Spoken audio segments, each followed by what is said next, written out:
The trial of Sam Bankman-Fried getting even more interesting today as his ex-girlfriend continues to testify, and we're getting some salacious details from Caroline Ellison's testimony and her time running Bankman-Fried's hedge fund.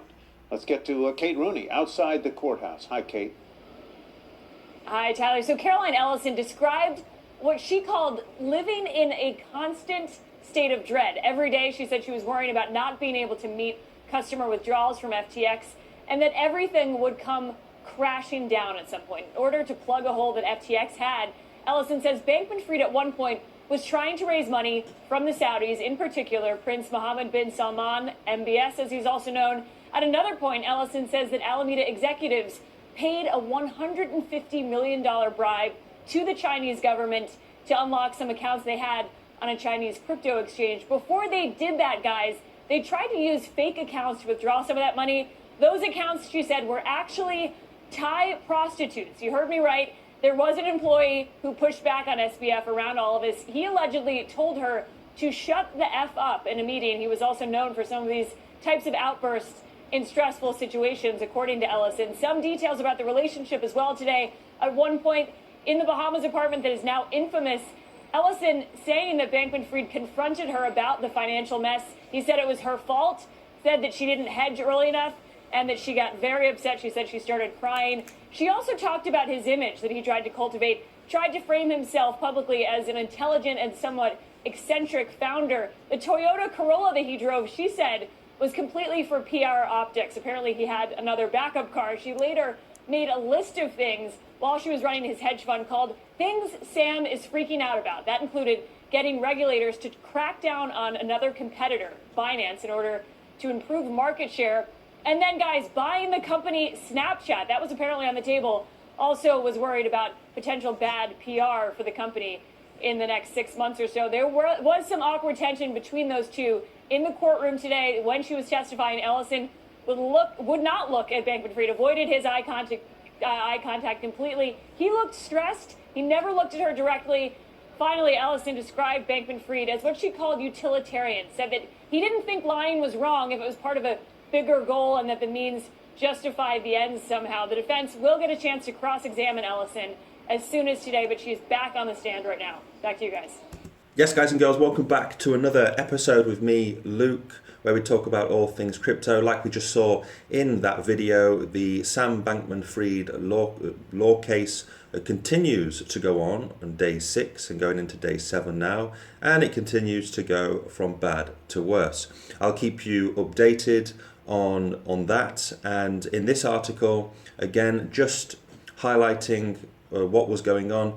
Sam Bankman-Fried allegedly tried to control Bitcoin price. This is some news from an article, and according to Mrs. Ellison, Sam Bankman-Fried had her create a balance sheet called FTX Borrows to help hide the amount of customer money that FTX had borrowed. She also added that Sam had instructed her not to put anything in writing that could get the company into trouble. He also instructed the hedge fund to dump BTC acquired from FTX customer funds to stabilize prices. So yes, I'll keep you up to date on this news. It keeps going from all this different crazy information keeps coming out of what was going on in Sam Bankman-Fried's company. So crazy times, over a year ago now since the FTX collapse, but I'll keep you posted on the news, which should continue today.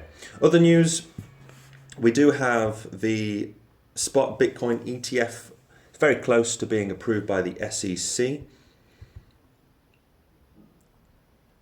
Surging ETF odds. Well, the recent court ruling favouring Grayscale against the SEC has bolstered optimism for spot Bitcoin ETF approvals, with analysts predicting a 75% chance this year and a 95% chance by the end of 2024. Yes, BlackRock and other financial juggernauts are pushing for their respective ETFs and showcase the immense interest and competition in this space. However, caution remains as the SEC still holds the power to delay its decision, especially given the recent nature of Grayscale's legal victory. So that's just some news on the spot ETF, this Bitcoin ETF approval. Most likely it will happen next year in 2024. Happen probably just before the Bitcoin halving, but I wouldn't be surprised if we see it later this year in December. That wouldn't surprise me at all. And just my opinion, not financial advice, do your own research, but for me the best thing is to acquire more Bitcoin now, because when this Bitcoin ETF happens, we're going to see a huge parabolic run next year with the cycle, and plus when this happens, when these large institutions such as BlackRock, ARK Invest get involved and it's approved for them, then they will pour billions of dollars into Bitcoin, and the price will be a lot higher than what it is today. So it'll be a lot harder to acquire Bitcoin. And remember, it's scarce, Bitcoin, so there's not a lot left out there. So if you leave it too late, you will miss out. So it's best to dollar cost average if that's what you're doing right now, before the Bitcoin price goes a lot higher. So talking about the Bitcoin price, if we jump into the charts from yesterday, we had a daily close below the daily EMA ribbons, all of the ribbons here, the 20, 50, 100 and 200 EMA ribbons, and we have formed this M pattern. So it's not looking good for the Bitcoin price. We've broken down from the ascending triangle pattern, and will most likely now come back down to the $26,000 level. I'm just looking at this very closely now. I'll keep you up to date on my Twitter account. My Twitter link is in the description below, where I do try to post daily information. I did post yesterday that the Bitcoin price had broken lower. So you can keep up to date with me on Twitter, as I'm a lot faster on Twitter than on YouTube. So just looking at this M pattern, if we do come below and we break lower than the $25,800 level, then we'll probably come all the way back down to the $25,000 level. Again, we're not seeing a lot of volume coming in, so most likely we do drop right back down to around the $25,000 level. So that's just keeping you up to date. A little bit of optimism if you zoom out on the weekly.